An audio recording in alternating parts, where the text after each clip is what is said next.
Hello everyone, ಸನ್ಮಾರ್ಗ classes. ಘರ್ಷಣೆ ಪಾಠದ 16ನೇ ಪ್ರಶ್ನೆ. ವಾಹನಗಳ ಚಕ್ರಗಳನ್ನು ವೃತ್ತಾಕಾರದಲ್ಲಿ ಏಕೆ ಮಾಡಿರುತ್ತಾರೆ? ನೋಡಿದೀರಾ ನೀವು ಅಲ್ವಾ? ವಾಹನಗಳನ್ನ ನೋಡಿರ್ತೀರಾ. ವಾಹನಗಳ ಚಕ್ರಗಳು ಯಾವ ಆಕಾರದಲ್ಲಿ ಇರ್ತವೆ? ಆಯತಾಕಾರದಲ್ಲಿ ಇರ್ತವ? ಚೌಕಾಕಾರದಲ್ಲಿ ಇರ್ತವ? ಇಲ್ಲ, ವೃತ್ತಾಕಾರದಲ್ಲಿ ಇರ್ತದೆ. ಯಾಕೆ ಅದೇ ಆಕಾರ ಮಾಡಿದ್ರು? ಬೇರೆ ಬೇರೆ ಆಕಾರ ಇರ್ತದೆ ನಮ್ಮ ಹತ್ರ, ಯಾಕೆ ವೃತ್ತಾಕಾರದಲ್ಲೇ ಮಾಡಿದ್ರು?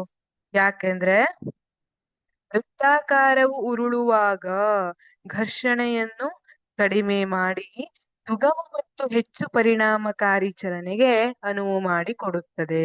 ಏನಾಗುತ್ತೆ? ವೃತ್ತಾಕಾರ ಉರುಳುವಾಗ ಏನಾಗುತ್ತೆ? ಆಯತ ಮತ್ತೆ ಚೌಕಕ್ಕೆಲ್ಲ ಕಡಿಮೆ ಮಾಡಿದ್ರೆ, ಕಂಪೇರ್ ಮಾಡಿದ್ರೆ ಘರ್ಷಣೆ ಕಡಿಮೆ ಇರ್ತದೆ. ಹಾಗಾಗಿ ಘರ್ಷಣೆಯನ್ನ ಕಡಿಮೆ ಮಾಡಿ ಸುಗಮ ಮತ್ತು ಹೆಚ್ಚು ಪರಿಣಾಮಕಾರಿ ಚಲನೆಗೆ ಅನುವು ಮಾಡಿ ಕೊಡ್ತದೆ. ಇದೇ ತರ ನೀವು ಬ್ಯಾಗ್ಗಳಲ್ಲೆಲ್ಲ ಈಗ ವೀಲ್ ಅನ್ನ ಹಾಕ್ತಾರೆ ಅಲ್ವಾ? ವೀಲ್ ಬ್ಯಾಗ್ಸ್ ಅಂತ ಉಪಯೋಗಿಸ್ತೀವಿ. ನಾವು ಬ್ಯಾಗ್ ಅನ್ನ ಜಗ್ಕೊಂಡು ಎಳ್ಕೊಂಡು ಹೋಗೋದಕ್ಕಿಂತ ಆ ವೀಲ್ ಬ್ಯಾಗ್ ಅನ್ನ ಎಳ್ಕೊಂಡು ಹೋಗೋದು ಸುಲಭ ಆಗಿರುತ್ತೆ. ಯಾಕೆಂದ್ರೆ ಉರುಳುವಾಗ ಘರ್ಷಣೆ ಕಡಿಮೆ ಇರ್ತದೆ. ಉರುಳು ಘರ್ಷಣೆ ಯಾವಾಗಲೂ ಜಾರು ಘರ್ಷಣೆಗಿಂತ ಕಡಿಮೆ ಇರ್ತದೆ. ಆ ಕಾರಣಕ್ಕಾಗಿ ವಾಹನಗಳ ಚಕ್ರಗಳನ್ನ ವೃತ್ತಾಕಾರದಲ್ಲಿ ಮಾಡಿರ್ತಾರೆ. Thank you.